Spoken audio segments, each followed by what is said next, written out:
Bonjour, je suis heureuse de vous retrouver pour une nouvelle vidéo mettant en parallèle les thérapies systémiques et les thérapies spirituelles. En fait, le monde est unifié, on a déjà abordé ce sujet. Aujourd'hui, j'aimerais vraiment vous mettre en lien cette unité de toutes choses avec un sujet fort intéressant aussi, les effets secondaires des traitements. En fait, si nous analysons en détail la façon dont les personnes réagissent au traitement, on se rend compte que le traitement va avoir un effet différent selon que la personne le prenne une année avant ou dans un temps très différent de sa vie. Les traitements vont avoir des effets très différents selon les personnes. Et en fait, cette dynamique montre bien que tout est unifié, que l'on ne peut pas distinguer, on ne peut pas séparer la psyché et le somatique. En fait, les effets secondaires des traitements sont tout à fait logiques. Lorsqu'on en est encore assez désabusé, assez désemparé de voir certaines réactions de nos consultants à certains traitements, c'est parce qu'on a encore du mal à associer que tout est lié. En fait, de mon expérience en milieu hospitalier, où l'on reçoit au centre psychothérapeutique des personnes en temps de crise, les effets secondaires au traitement sont assez parlants. Je voudrais déjà vous mettre en lien comment on ne peut pas, dans le traitement que l'on prescrit, on ne peut pas séparer la prescription, des décisions de prescription avec ce qui se joue dans le contexte de vie de la personne au moment où elle prend le traitement. C'est pour ça qu'il est important quand même de préciser, je pense que c'est très important de préciser qu'un psychiatre doit être obligatoirement psychothérapeute. Ça nous amène à des sujets délicats où on donne le titre de psychothérapeute d'office au psychiatre, alors que il faut vraiment une formation et des outils très différents afin de faire ce travail thérapeutique auprès du consultant. On ne peut pas se permettre de prescrire un traitement sans connaître l'histoire exhaustive du sujet dans son passé et dans le temps présent. Je vais vous expliquer un peu plus en détail. En fait, quand on prescrit des traitements, que ce soit des antidépresseurs, des thymorégulateurs, des anxiolytiques, il est important de savoir où le sujet en est dans son mouvement d'avancement. Souvent en hospitalisation, nous rencontrons des personnes qui sont en temps de crise, paradoxalement, parce qu'elles sont en train d'avancer. Donc dans leur dynamique d'avancement, bien sûr, il y a des résistances au changement. En fait, la personne vit un temps de crise parce que tout son être intérieur, paradoxalement, se protège mieux. La personne est en train de s'individualiser, de mieux connaître ce qui est nécessaire de son bien-être, mais elle a en parallèle des peurs et des résistances face à l'inconnu, face à toute une dynamique nouvelle qui est en train de se mettre en place. Le symptôme arrive dans sa vie à ce moment-là pour l'aider à mettre en place le nouveau chemin. Comme nous l'avons vu dans les dernières vidéos, le symptôme nous aide à faire des choses qu'il est très difficile de mettre en place volontairement, dans un premier temps. Mais n'oublions pas que beaucoup de temps de crise sont pour certaines personnes un temps où elles avancent et que le symptôme vient exprimer justement un mouvement d'avancement, mais aussi une résistance au changement.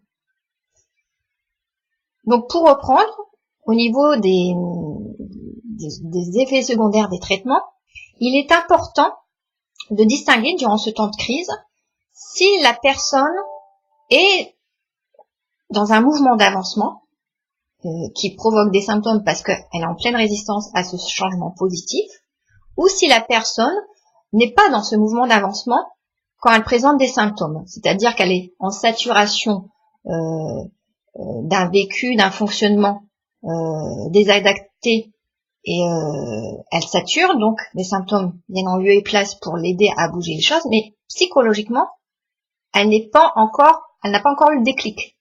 Elle n'a pas encore d'amour propre suffisant pour être dans le temps de crise vraiment où il y a une révolte et un commencement d'élaboration de la problématique qu'elle vit.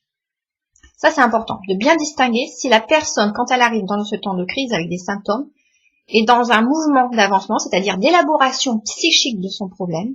Elle a commencé à prendre conscience de son mal-être, d'où venait son mal-être, d'un point de vue relationnel, systémique.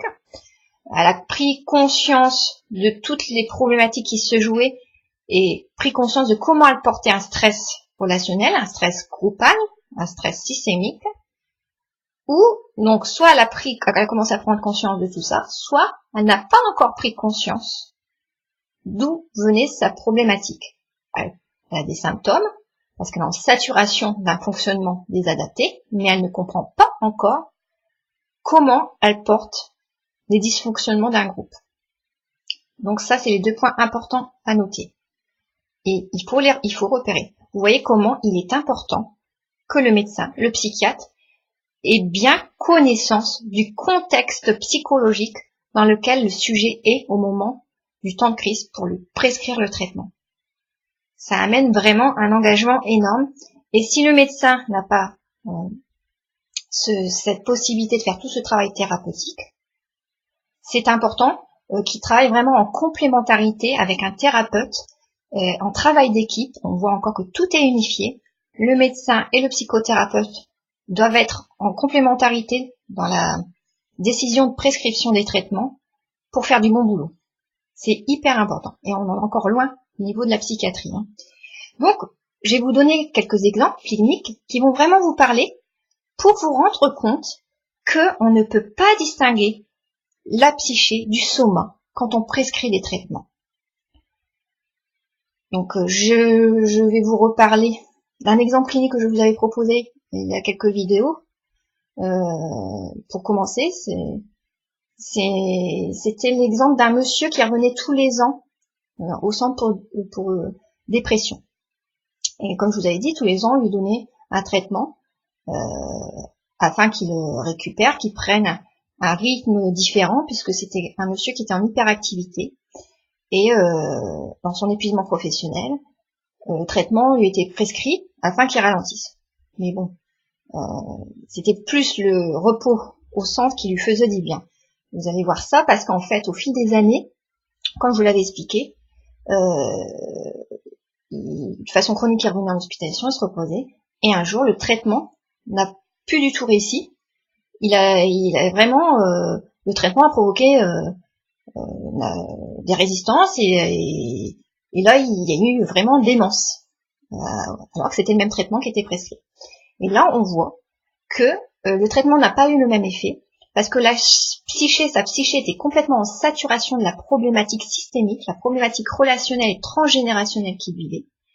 Et donc, même si le corps se détendait, ce n'était plus suffisant, parce qu'au niveau de la psyché, la problématique était de plus en plus lourde, et plus il se détendait au niveau du corps, plus cela engendrait des résistances au niveau psychique, puisque en même temps, la psyché ne supportait plus cet endormissement des élaborations, puisque même si l'antidépresseur aidait à se détendre à un niveau physique, ça créait des résistances et une rébellion de sa psyché qui, elle, était complètement saturée de ne pas pouvoir régler la problématique.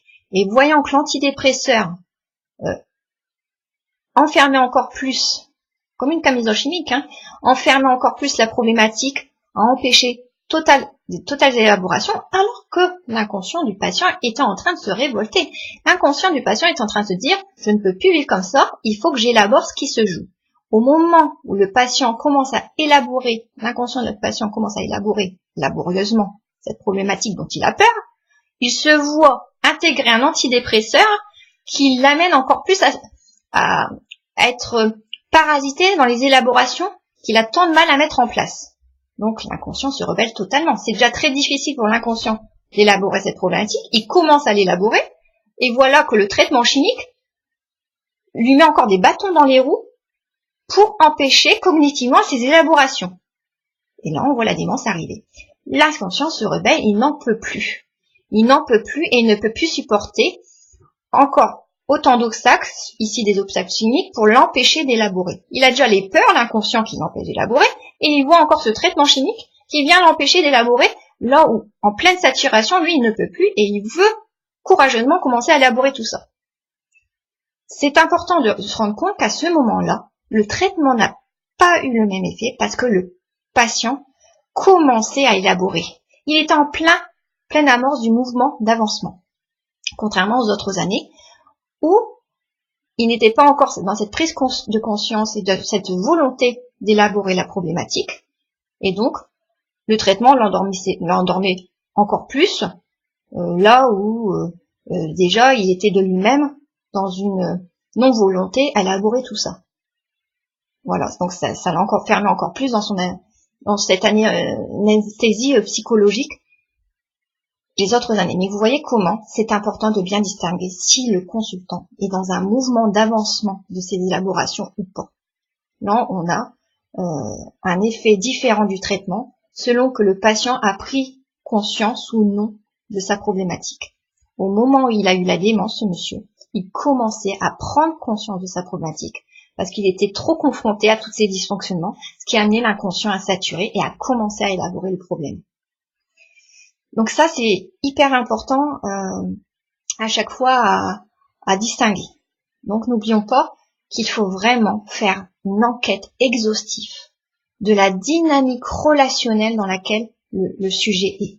Une enquête sur la dynamique transgénérationnelle, la dynamique systémique dans laquelle le sujet est. De connaître tout le champ d'influence du sujet dans son présent, dans son passé. Voilà. Donc, premier point, moi j'aurais voulu aussi vous montrer ce qui intervenait aussi dans comment un patient réagit au traitement. Il y a donc cette histoire de savoir s'il est en pleine phase d'élaboration ou pas. Il y a aussi l'idée de comprendre aussi si ça c'est plus spirituel, hein, ça c'est important, ça nous ouvre à des systèmes bien plus élargis pour comprendre. Les patients bipolaires, schizophrènes, ne vont pas réagir de la même façon au traitement que les personnes qui sont dans une psychose ou dans une psychose ou une névrose. Il y a différentes particularités selon les pathologies. Et pour vous donner un exemple, lorsqu'on dit dans la bipolarité, justement que quand elle n'est pas repérée, cette bipolarité, parce qu'il faut quand même pas mal d'années pour vraiment bien prendre conscience de ces mouvements d'humeur, quand on est dans une psychomaniaco-dépression, souvent les médecins traitants ou au tout début de la prise en charge, même les psychiatres peuvent faire l'erreur de donner que des antidépresseurs parce qu'on n'a pas remarqué que c'était pas une simple dépression. Et on se remarque à ces moments-là que les antidépresseurs vont provoquer un virage maniaque. Tout ça, ça a du sens encore. Ces effets secondaires ont vraiment beaucoup de sens, puisque les personnes bipolaires et schizophrènes, comme je vous le disais dans une précédente vidéo, sont pour moi des personnes qui ont une conscience du cœur plus développée. Même s'ils ont oublié d'où elles venaient, elles ont une conscience du cœur plus développée et un amour inconditionnel énorme. Ce qui les amène à donner, et comme elles ne savent pas d'où elles viennent, elles restent présentes auprès de leur système d'appartenance de façon inconditionnelle, de façon sacrificielle, et cela peut provoquer vraiment des blessures narcissiques signifiantes, parce qu'elles se sacrifient, et elles peuvent en oublier vraiment, en chopant toutes ces zones d'ombre de leur système d'appartenance, puisqu'elles n'en s'en éloignent pas, elles ne s'en protègent pas, à ne pas oser critiquer ces systèmes d'appartenance. Cela va provoquer des blessures narcissiques très très fortes dans la schizophrénie, chez les personnes bipolaires. On retrouve vraiment un manque de protection individuelle. Donc ces personnes ont un amour inconditionnel énorme. Et on peut se poser la question justement, quand on leur prescrit des antidépresseurs,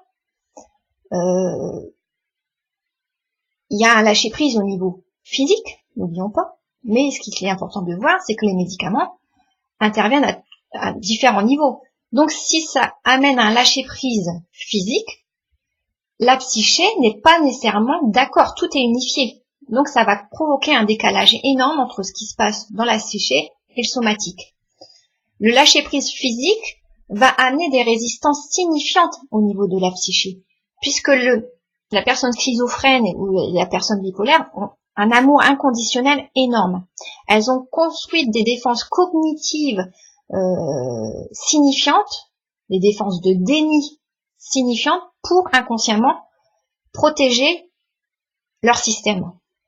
Leur système a dénié des réalités qui mettraient trop en évidence les dysfonctionnements de ces groupes d'appartenance.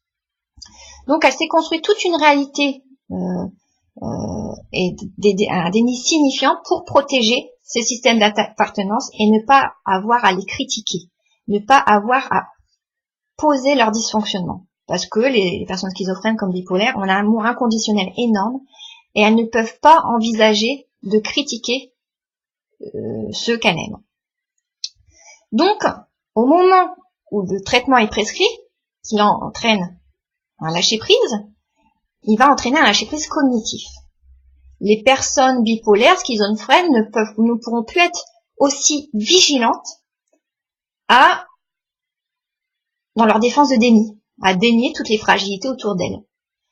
Ce lâcher-prise va il n'y aura plus ces défenses maniaques qu'elles ont mis en place depuis très longtemps. Donc, ce lâcher-prise va entraîner un petit peu comme le problématique d'alcool. Si la personne boit de l'alcool, ça va être un désinhibiteur qui va l'amener à un lâcher-prise important. Donc là, quand il y a lâcher-prise à un niveau cognitif, la psyché, l'inconscient va se rebeller parce que l'inconscient se panique de voir que tout ce qu'il a mis en place, du scénario construit d'une réalité qui protégerait les systèmes d'appartenance pour ne pas avoir leur fragilité, tout se démantèle. Il y a une panique de l'inconscient qui va redoubler de défense maniaque pour maintenir ce scénario où les systèmes d'appartenance du sujet ne sont pas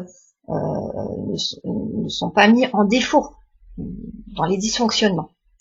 Et là, on a des défenses maniaques énormes, avec encore une fois sacrifice individuel, où le sujet peut être très en danger au moment où il vit ces défenses qui redoublent, ces défenses maniaques qui redoublent. Il peut vraiment se mettre en danger et vivre une véritable souffrance parce que il reste toujours dans cet amour inconditionnel à redoubler de défense, de déni de ce qui se joue pour protéger ces systèmes d'appartenance. Car dans son amour inconditionnel, il croit qu'aimer, c'est aimer sans voir les zones d'ombre de ces systèmes d'appartenance. Il ne s'est pas adapté à la 3D. Parce que dans la 3D, aimer, c'est aussi poser des limites à ceux qu'on aime, leur montrer leur fragilité pour qu'ils avancent. Accepter qu'ils puissent souffrir, accepter qu'ils puissent, un peu comme un enfant, quand il est tout petit, on va poser des punitions limitées, même si on voit l'enfant pleurer, on sait que c'est pour son bien. Chez la personne schizophrène ou bipolaire, il y a vraiment cette inquiétude, cette préoccupation à ne pas faire de mal. La personne schizophrène ou bipolaire est très sensible, elle ne supporte pas de faire souffrir ses systèmes d'appartenance, même si, à long terme, cela peut que profiter à ces systèmes d'appartenance de faire face à leur fragilité. Voilà. Donc on voit vraiment dans la schizophrénie et la bipolarité comment ce lâcher prise que l'on pose à un niveau physique, il faut qu'il se fasse tout doucement parce que ça entraîne un lâcher prise au niveau de la psyché qui est trop rapide pour que le sujet puisse le supporter. Encore une fois, tout ce que je suis en train de vous raconter sur les effets secondaires des traitements met en relief à quel point la plupart des traitements n'ont aucun sens, les traitements pharmaceutiques. Ça fait réfléchir. Alors, je suis d'accord, tout ce qui est anxiolytique, ou traitement à petite dose, ça la peut soulager le consultant. Mais il ne faut jamais oublier, comme je vous l'ai souvent dit, il ne faut jamais oublier que dans le symptôme, il y a la solution. Et dans le symptôme, il y a la solution parce que le symptôme oblige à la mise en place du bon chemin, du bon cadre fonctionnel pour que le consultant, tout doucement, accepte ce chemin de lui-même volontairement et continue à mettre en place ce chemin de lui-même. Mais le symptôme a du sens. S'il est là, présent, c'est qu'il peut faire un boulot qu'au départ le consultant ne peut pas faire. Le symptôme aide vraiment à ce que la mise en place de ce nouveau cadre se fasse tout doucement, graduellement. C'est important. Dans le symptôme, il y a aussi les résistances. Résistance pour que la solution ne se pose pas d'un seul coup. Autant le symptôme, comme je vous l'ai dit, contient la solution, le bon cadre pour avancer, autant il contient aussi une intensité de tension et qui amène le bon dosage au niveau des résistances pour parvenir à la solution. Plus un symptôme est lourd, plus il a de résistance, il y a des résistances et plus il aménage le nouveau cadre tout doucement. Plus un symptôme est souple, plus le nouveau cadre peut s'aménager facilement. Mais dans le symptôme, on a le bon rythme, le bon tempo pour que le nouveau cadre se mette en place. Le symptôme vraiment met en place le nouveau chemin graduellement, doucement. Alors, il ne faut pas le supprimer d'un seul coup. Ça n'a aucun sens. Il donne déjà la solution, mais ici, il donne aussi le bon tempo. Plus il est lourd, plus il va imposer un rythme lent dans l'aménagement du nouveau cadre. Quand vous avez un cancer et que vous êtes en hyperactivité, eh ben le cancer va obliger à ce que le nouveau rythme se mette en place sur un certain laps de temps qui va permettre à la personne vraiment de se familiariser au nouveau cadre pour l'accepter, l'assimiler. Quand vous avez une petite angine, le symptôme est suffisamment souple pour que vous baissiez le rythme, vous freiniez le rythme sur un laps de temps moins long. Parce que la personne n'a pas besoin d'un rythme plus d'aménager ce rythme plus modéré. Elle n'a pas besoin, elle l'intègre plus facilement qu'il faut aménager ce rythme modéré. Elle va reprendre un meilleur rythme plus rapidement. Donc, vous voyez, tout ça, ça a du sens. Vraiment, les personnes que j'ai rencontrées, les effets secondaires des traitements qu'elles ont vécus, ont toujours eu du sens. Et on peut pas, c'est vraiment, chacun est très différent, chacun a une histoire très très différente, un contexte systémique très différent, donc il faut vraiment faire une analyse exhaustive de ce que le sujet vit pour appréhender et voir vraiment ce qui peut s'en jouer des effets secondaires des traitements. Mais bilan, le symptôme c'est le meilleur des médicaments. Voilà. Après, je ne dis pas qu'il ne faille pas le soulager avec des anxiolytiques ou des petites doses de certains traitements. Mais le problème, c'est que lorsque le consultant arrive en temps de crise avec des symptômes lourds, le soignant très bienveillant va donner des doses assez malheureusement trop importantes à chaque fois, dans un souci vraiment de bienveillance, de soulager, mais ça n'aura pas les effets escomptés. Parce que il y a des résistances intérieures. Si le lâcher-prise physique est trop rapide, l'inconscient se rebelle. C'est important de comprendre ça. Après, comme je vous disais, moi je distingue bien tous ces effets secondaires qu'on retrouve dans la bipolarité ou la schizophrénie, ou d'autres maladies à grande hypersensibilité qui mobilisent beaucoup l'amour inconditionnel, et d'autres psychoses, la paranoïa, d'autres psychoses qui sont plus déficitaires ou pour moi l'amour, ce qui pose problème dans d'autres formes de psychose, ce n'est pas l'amour inconditionnel. On revient toujours à un niveau plus spirituel sur l'idée que dans d'autres formes de psychose ou dans d'autres formes de névrose où la personne n'est pas encore dans le moment d'élaboration, on retrouve l'idée que les traitements peuvent vraiment être une camisole chimique où nous on voit psychothérapeute, en travail thérapeutique, que le traitement va vraiment handicaper l'avancement du consultant. Dans certaines névroses, encore une fois, où il n'y a pas encore eu prise de conscience de la problématique, où le sujet n'est pas encore dans le désir d'élaborer, ou le désir et puis la nécessité d'élaborer la problématique malgré les symptômes, ou dans les psychoses, comme je vous dis, hors schizophrénie, bipolarité, on voit que le traitement empêche les élaborations, provoque une anesthésie de la psyché, et les consultants même s'en plaignent, me disent en disant mais là j'ai du mal à élaborer, je n'arrive pas à élaborer. J'ai rencontré une dame au bout de un certain nombre d'années où elle avait un traitement psychotique.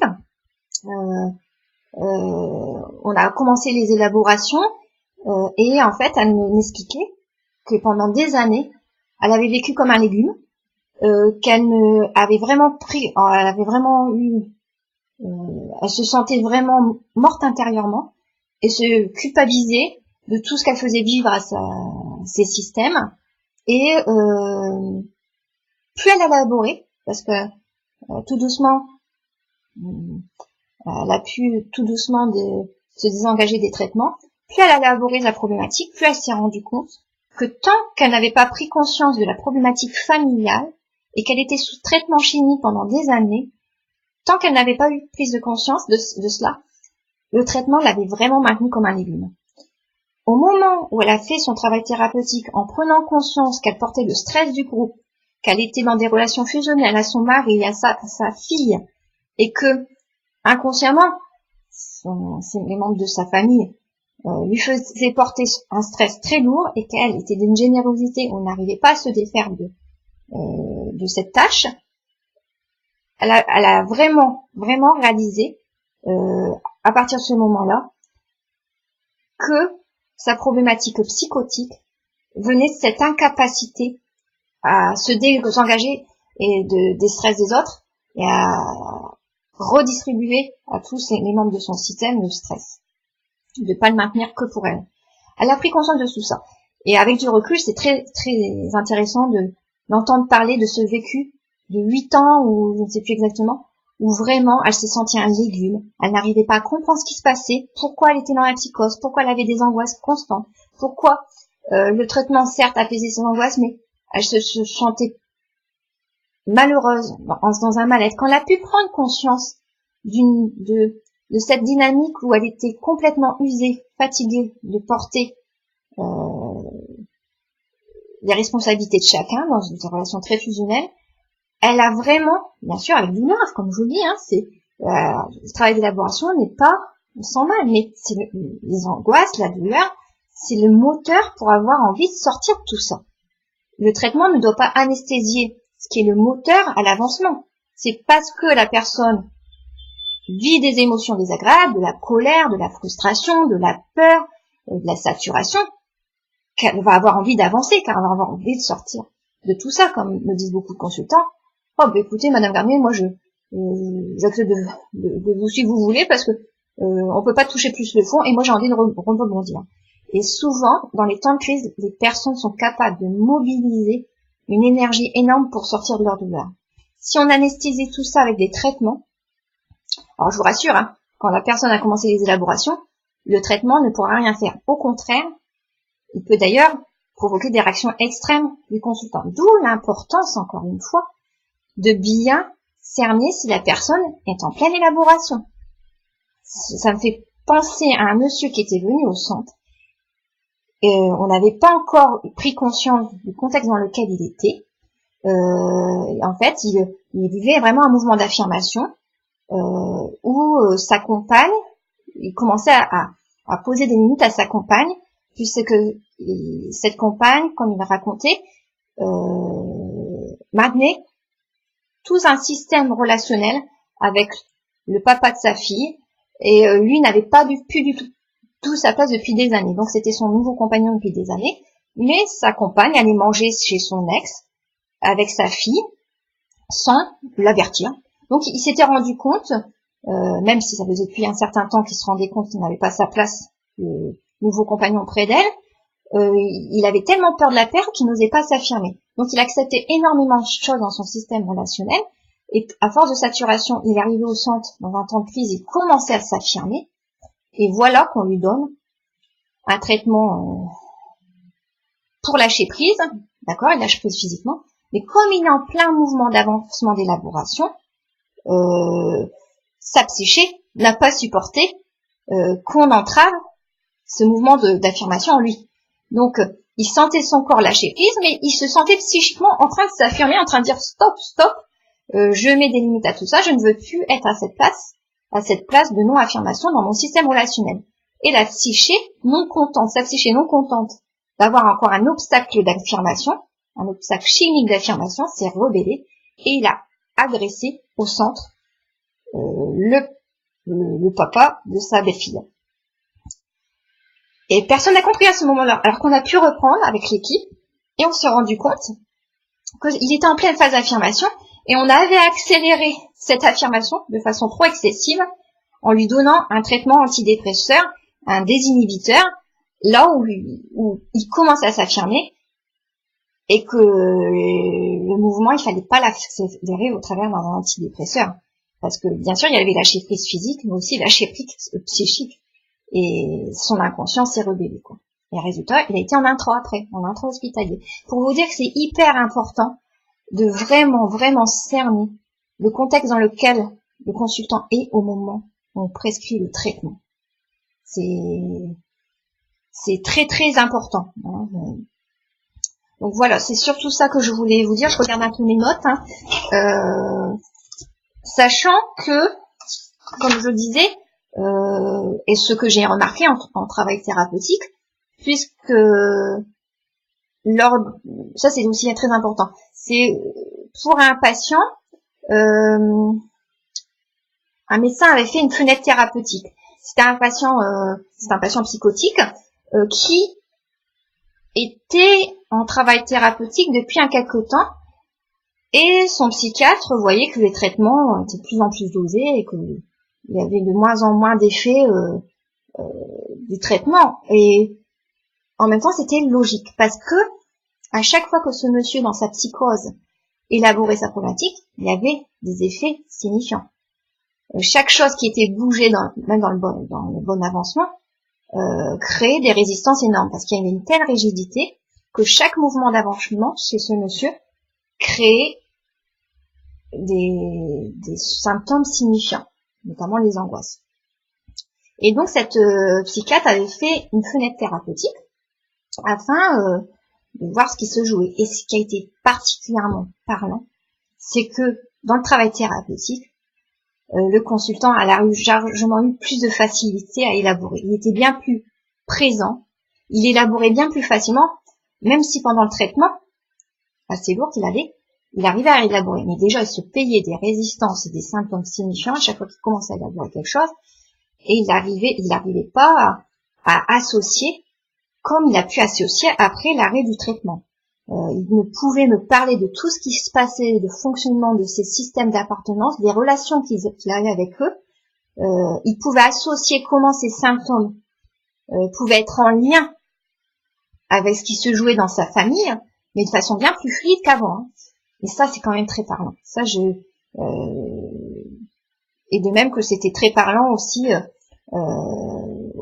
au travers de cette prise en charge, comment dans la psychose, les résistances sont bien plus signifiantes, c'est bien plus rigide.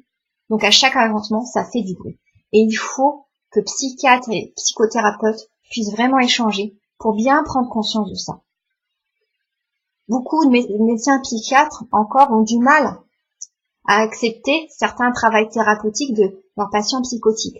Parce qu'il est vrai que pour les patients psychotiques, à chaque fois qu'ils démantèlent une problématique, ça crée des résonances signifiantes au niveau symptomatique. Parce que démanteler quelque chose d'aussi résistant crée des symptômes signifiants.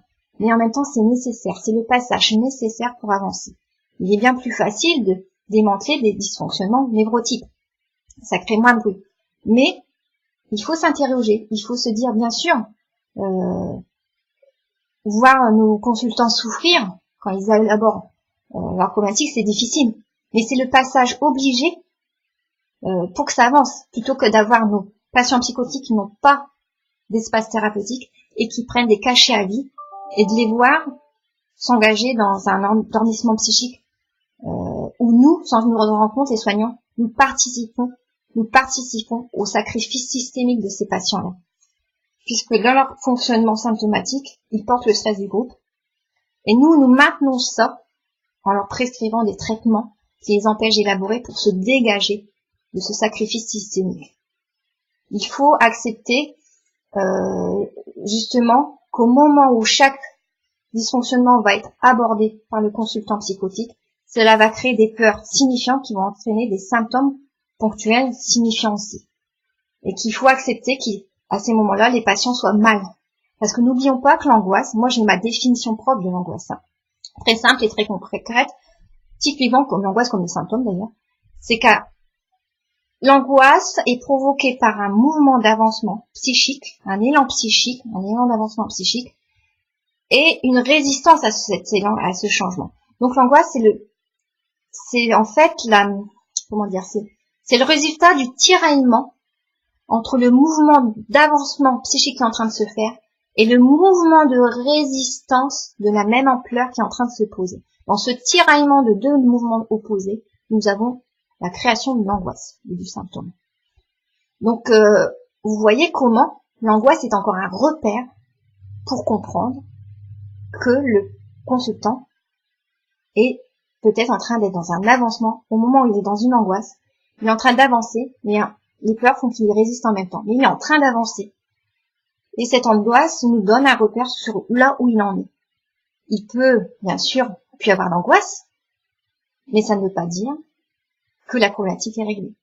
Ce qui se découvre quand nous avons nos consultants psychotiques qui prennent des traitements à vie sans avoir d'espace thérapeutique. Et bien sûr, ils se plaignent pas, ils sont bien gentils, ils se plaignent pas, ils n'ont pas d'angoisse, mais ils n'ont pas de vie psychique. Ça, c'est important de le relever et d'être conscient qu'on ne peut pas ne pas voir ça. Même si je comprends que les soignants, avec bienveillance, veulent éviter à leurs patients psychotiques les douleurs d'un travail thérapeutique, des moments, mais c'est nécessaire et vraiment vraiment important qu'on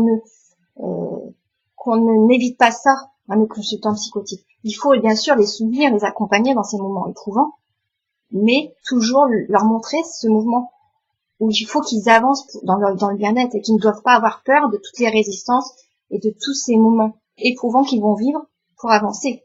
De les rassurer sur le fait que, au bout du chemin, le bien-être sera là. Car il est toujours là. Voilà. Donc, c'était vraiment principalement ce que je voulais dire autour des effets secondaires des traitements. Surtout, n'oublions pas, à chaque fois que tout est unifié, et que quand un traitement est prescrit, il faut surtout connaître exhaustivement l'histoire du sujet, le contexte de vie dans lequel le sujet est, le contexte systémique dans lequel le sujet est aux prises de ses relations. C'est très important. Et de distinguer qu'en fonction de ça, il faut repérer si le consultant s'est engagé dans la prise de conscience de la problématique systémique, problématique relationnelle dans lequel il est, ou s'il n'en a pas encore pris conscience. S'il a commencé à en prendre conscience, ça veut dire qu'il est plus solide narcissiquement, qu'il commence à s'individualiser, s'affirmer pour mieux se protéger. Donc il est prêt à voir les dysfonctionnements de ses groupes. À ce moment-là, si la machine est enclenchée, il est clair que les traitements ne doivent pas être trop dosés, puisque le symptôme, ça y est, enclenché, il permet les élaborations, et il ne faut pas étouffer ce mouvement d'élaboration par des traitements trop dosés. Ou si le mouvement n'est pas encore enclenché, malheureusement, les traitements sont pas nécessairement très bons, puisque il faut, comme on dit, il y a des thérapies qui sont basées sur le fait de provoquer des crises. Si les symptômes commencent à arriver, puisque la personne est en hospitalisation, c'est-à-dire que la personne commence à saturer. Donc il faut pas éviter la mise en place de ces symptômes, de cette saturation. Il faut pas l'endormir, cette saturation, parce que le symptôme qui est en train de se déclencher est en train de s'exprimer pour dire stop saturation. Le symptôme met en place le bon cadre d'avancement. Si on étouffe l'expression du symptôme au moment où il est en train de s'amorcer dans une saturation et donc dans une solidification narcissique, si on étouffe ce mouvement, sans s'en rendre compte, nous les soignants, on étouffe le mouvement d'avancement. Donc il faut laisser s'engager la mise en place de ce symptôme, bien sûr soulager au travers d'anxiolytiques, mais pas de traitement trop lourd pour que le symptôme vraiment s'exprime dans toute sa splendeur afin de mettre en place le bon cadre pour avancer. Et nous, les soignants, on doit être là pour contenir ce mouvement d'avancement et pour permettre au consultant de comprendre ce qui se joue, de ce qu'il est en train de vivre et de comment son symptôme est en train de mettre en place le bon chemin pour qu'il avance. Et comment, lui, le consultant doit reprendre la mise en place de ce cadre fonctionnel afin que le symptôme tout doucement parte. Oui, donc ça c'est important de bien distinguer si le consultant est en train de prendre conscience de la problématique ou pas. Mais même s'il n'est pas encore en train de prendre conscience de la problématique, il ne faut pas endormir ce qui est en train de monter crescendo de sa saturation qui s'exprime dans le symptôme. Il ne faut pas endormir ça avec des traitements. Il faut laisser s'exprimer la crise salvatrice. Donc ça, c'était le premier point. Et le deuxième point, de bien différencier ce qui se joue de problématiques schizophréniques, bipolaires ou problématiques d'hypersensibilité, comme chez les enfants surdoués ou dans l'autisme, et différencier ces problématiques des problématiques d'une névrose et d'une psychose plus entre guillemets plus ordinaires.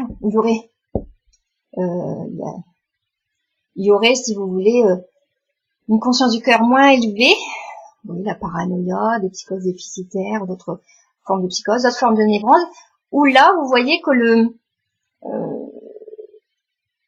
la problématique est différente parce qu'on n'est pas dans cet amour inconditionnel de l'autre qui amène à la psychose, comme la schizophrénie et la bipolarité. On est surtout, dans ces autres formes de névrose ou de psychose, dans un manque d'amour pour soi. Dans un manque d'amour pour soi, où la personne n'a pas du tout conscience de sa valeur, donc elle se sacrifie au niveau, en portant le stress coupable, mais tout en ayant conscience des problématiques, des fragilités de ces groupes, contrairement à ce que quand je vous parle de la schizophrénie, la bipolarité, tout ça, dans ces formes, dans les formes de psychose, comme la paranoïa, psychose déficitaire, psychose ou les autres névroses, et c'est vraiment vous dire que là, la personne, c'est pas qu'elle est dans l'amour inconditionnel de l'autre, elle est capable de reconnaître les zones d'ombre, les fragilités de ces groupes, et elle est capable de pas se sacrifier à ces groupes, mais elle n'a pas suffisamment d'amour pour elle pour se protéger des dysfonctionnements de ces groupes. Et c'est là, à bien différencier, des personnes plus hypersensibles, quand on rentre dans la schizophrénie, la bipolarité et d'autres pathologies, c'est là où il faut ça bien différencier parce que ces personnes-là vont pas avoir de virage maniaque ou de réaction extrême. Au moment où on va leur donner leur traitement, elles vont encore s'enfoncer plus dans un non-amour d'elles. Déjà qu'elles n'avaient pas assez de rébellion interne tellement elles ne s'aimaient pas suffisamment, le traitement va encore plus les endormir. C'est comme ça, j'ai une patiente que actuellement je vois que le médecin continue de donner des traitements et elle grossit énormément, elle a pratiquement plus d'élaboration. Il faudrait arrêter tous ces traitements. Et elle me dit qu'elle n'a plus d'angoisse en plus. Donc ça facilite pas les choses parce que au début de sa prise en charge au centre, elle avait suffisamment de symptômes pour avoir un peu d'élaboration. Mais elle a eu des traitements et les élaborations sont de moins en moins importantes. Et comme il n'y a plus d'angoisse, ça n'invite pas la consultante à faire ses élaborations, mais elle est très malheureuse. Elle n'arrive plus du tout à penser à elle. Elle est prise dans des problématiques à ses enfants pour lesquels elle s'inquiète. Et elle est que centrée sur le problème de son fils. Elle ne se voit plus. Elle a même plus peur. Elle est inerte, elle est éteinte. Et il y a tout un travail, je pense, qu'il faut faire justement pour qu'elle puisse baisser doucement ses traitements, pour reprendre certaines élaborations, qui vont lui permettre de comprendre comment, dans son système, elle s'est complètement oubliée, et tout un travail de renarcissisation surtout, pour que cette personne apprenne à s'aimer et à se protéger. Voilà, donc c'est important de voir aussi que le traitement va réagir différemment selon qu'une personne est dans l'amour inconditionnel de ses groupes ou qu'une personne est dans l'oubli total d'elle-même par manque d'amour. Ils ne vont pas réagir de la même façon. La personne dans l'amour inconditionnel peut faire des virages maniaques ou des réactions extrêmes quand on essaie de lui faire démanteler son scénario afin de ne pas dévoiler les zones d'ombre des systèmes d'appartenance. Que dans des psychoses ou des névroses où il y avait ce mouvement d'individuation qui commençait à émerger par saturation des dysfonctionnements de ces groupes, et que ces personnes arrivent à critiquer ces groupes d'appartenance, quand on étouffe avec un traitement ces frustrations, ces angoisses qui commencent à émerger à force d'étouffement par les groupes d'appartenance, puisque la personne ne s'aimait pas assez, quand on commence à étouffer ça, ces angoisses-là, la personne, elle ne peut plus continuer son chemin d'individuation, à se révolter, à saturer. Elle n'a plus d'angoisse, plus assez de colère. Ce mouvement qui est en train d'émerger, ce mouvement d'émancipation qui est en train d'émerger, se bloque à cause du traitement. Voilà. Et donc, dans ces psychoses ou ces névroses, la personne qui est en train de s'affirmer, elle s'éteint. Ces mouvements de colère s'éteignent et elle se sacrifie autrement que les personnes bipolaires, elle se sacrifie non pas par amour inconditionnel, parce qu'elle connaît les zones d'ombre de ces systèmes, mais elle se sacrifie parce qu'elle ne s'aime pas suffisamment. Voilà. Donc c'était un petit peu long, un petit peu compliqué, mais j'espère que vous comprendrez les grandes lignes, le grand point important, c'est que les traitements ne doivent pas être donnés sans comprendre le contexte systémique dans lequel le sujet baigne. Et deuxième point important, beaucoup de traitements devraient jamais être prescrits, quoi. Même si je comprends que les anxiolytiques peuvent être vraiment des bons outils, surtout au moment des élaborations de certaines choses, certains moments difficiles. L'anxiolytique permet d'être soulagé pour que le consultant ait envie de continuer le chemin. Parce qu'à chaque fois qu'il avance, qu'il élabore quelque chose, il a des angoisses. Donc de lui donner un petit traitement pour soulager sur le moment et qui ne se démotive pas à continuer le chemin d'élaboration, qui est très éprouvant, c'est très important. Mais ça doit être du ponctuel ou quelque chose de dosé raisonnablement pour que le consultant continue, toutefois avoir le moteur de vouloir avancer. Et pour ça, il faut qu'il ait suffisamment d'émotions désagréables, de la colère, des angoisses, pour qu'il s'interroge et qu'il a envie de continuer le chemin. Il m'est arrivé, moi, d'avoir au centre des personnes qui me disent, au bout d'un certain quelques semaines de traitement, oh bah écoutez, non, bah ça j'y réfléchirai plus tard, maintenant j'ai plus d'angoisse, donc il n'y a plus de raison. Et ils reprennent leur vie quotidienne parce qu'ils n'ont plus d'angoisse et la problématique n'est pas réglée. Et ils sont obligés de revenir en hospitalisation un certain temps après. Parce que la problématique, ça tient. Mais comme ils ont été soulagés par des traitements sur le moment, ça ne les motive pas à se dire, bon bah, je vais régler ça avec mon mari, je vais régler ça avec mes enfants, je vais régler mon manque de confiance avec telle ou telle personne, j'ai plus d'angoisse, j'ai plus ceci. Donc, ils sont pas incités à continuer le chemin. Les peurs de se confronter à la problématique sont bien plus fortes, et s'ils ont plus d'angoisse, ils ne vont pas s'y confronter. Il faut que l'angoisse soit suffisamment importante pour que ça leur donne l'énergie de se confronter à leur problématique systémique, la problématique relationnelle, de se confronter à leur peur. Il y a une histoire de priorité, quoi. Voilà, donc je pense que j'ai fait un peu le tour de tout ça, et je vous laisse réfléchir justement à toutes ces situations de vie que vous avez vécues, que ce soit avec dans votre vie quotidienne ou votre vie de soignant, où vous voyez, vous pouvez avoir des exemples où les effets secondaires de traitement ont été vraiment liés au contexte dans lequel le sujet a vécu ces effets secondaires. À chaque fois, vous allez y retrouver cette même logique. Tout est en lien, tout est unifié. N'oublions pas que la spiritualité, c'est la vie, Et c'est vraiment analyser à un niveau exhaustif tous les systèmes quand on est dans la spiritualité. C'est pour ça que la systémique, quand on l'investit de façon élargie, on arrive à retrouver les mêmes codes et les mêmes logiques que les logiques que l'on retrouve à un niveau spirituel. Voilà. Bon, je vous laisse réfléchir à tout ça. Je vous souhaite une bonne journée et surtout une belle réussite à vous dire que les meilleurs moyens de se sortir de nos douleurs, c'est d'écouter nos symptômes. C'est les meilleurs médicaments. Voilà, je vous souhaite une belle journée. Au revoir.